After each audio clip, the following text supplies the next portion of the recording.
Bagaimana kita bisa bertahan sedangkan hijrah adalah ujian, hijrah adalah pengorbanan, hijrah pengusiran, hijrah rasa sakit, hijrah kita harus pertaruhkan semuanya.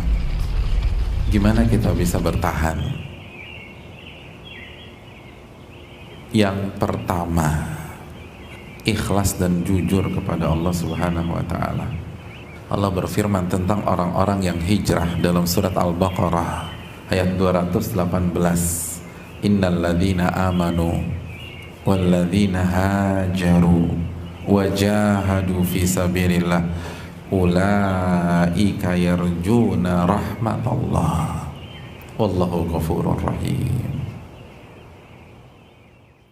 Sesungguhnya orang-orang yang beriman dan orang-orang yang berhijrah dan orang-orang yang berjihad di jalan Allah Subhanahu wa Ta'ala, mereka adalah orang-orang yang hanya mengharapkan rahmat Allah. Mereka tidak mengharapkan pujian. Mereka nggak peduli tentang eksistensi di masyarakat, di sosmed, di lingkungan kerja, di lingkungan kampus. Ingat, bukan tidak eksis, tapi bukan itu tujuan mereka. Bukan terkenal, tapi bukan keterkenalan yang menjadi tujuan dan ambisi mereka. Makanya apa kata Nabi SAW tentang orang-orang yang ikhlas? Kata Nabi SAW, orang yang ikhlas itu kalau ditempatkan untuk nimba-nimba dan nuang-nuang air, semangat tuh nimba-nimba sama nuang air, semangat nih. Tiba-tiba dipindahkan untuk jaga perbatasan atau jaga malam ngeronda, semangat tuh dia nggak peduli mau taruh garda depan, belakang, tengah, samping, mau dicadangkan nggak peduli. Kenapa? Karena yang penting rahmat Allah. Yang kedua, hadirin, gimana biar kita bisa bertahan? Hadirin, kita ingin hijrah sampai kita menghembuskan nafas kita yang terakhir. Bukan hanya 1 tahun, bukan hanya 2 tahun, bukan hanya 3 tahun, bukan hanya 4 tahun. Kalau kita hidup 30 tahun yang akan datang, kita ingin hijrah selama 30 tahun. Kalau kita hidup 40 tahun yang akan datang, kita ingin hijrah sampai 40 tahun ke depan. Oleh karena itu, jadilah seorang pelari maraton, bukan menjadi sprinter. Dan yang jadi masalah, banyak yang hijrah di awal-awal jadi sprinter semua. Semua dikejar sama dia, semua dibaca, lalu langsung dipraktekkan di dalam keluarganya. Bukannya praktekkan, didakwahi semuanya, dikumpulin tuh seluruh keluarga besar. Seperti Nabi mengumpulkan orang-orang Quraisy. Ya benar, Nabi mengumpulkan orang Quraisy itu setelah berapa tahun beliau eksis dengan mereka.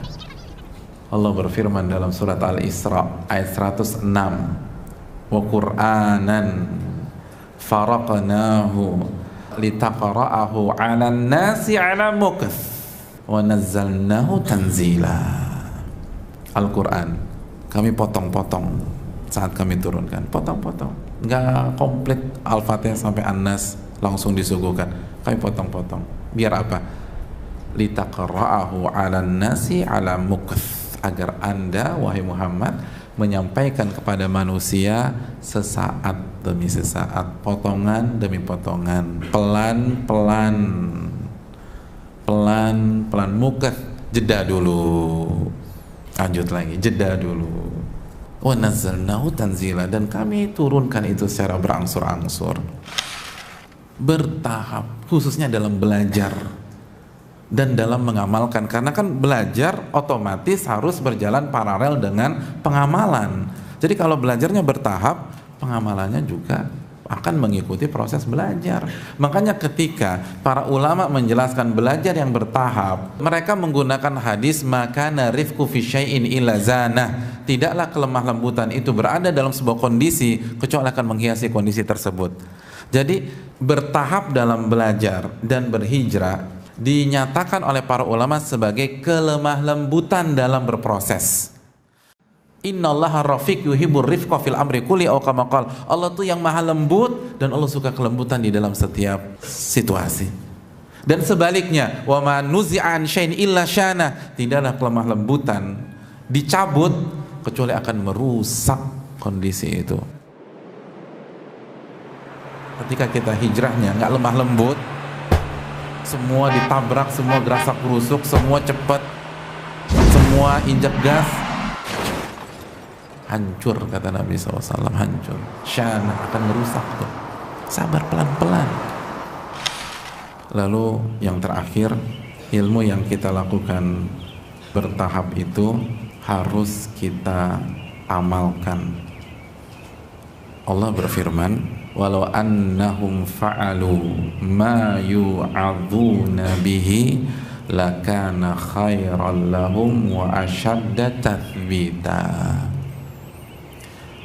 Kalau mereka mengamalkan apa yang mereka dapatkan dari nasihat, dari ilmu, maka itu yang terbaik buat mereka dan akan mengokohkan mereka, akan membuat mereka istiqomah dalam hijrah, nggak terombang-ambing. Nah itu tadi, kenapa harus bertahap dalam ilmu? Karena ilmu itu bukan teoritis, ilmu itu bukan retorika, ilmu itu dapat diamalin, baru antum akan istiqomah dalam hijrah. Antum bertahan. Kalau antum nggak amalkan, nggak akan bisa. Itulah kunci sukses hijrahnya para sahabat. Sebagaimana dikatakan Utsman bin Affan, kita dulu belajar sama Nabi 10 ayat, 10 ayat. Wala yujawizuhunna, dan kita nggak akan melangkah ke ayat ke-11 sampai kita sudah amalkan ke-10 ayat tersebut. Pelan-pelan.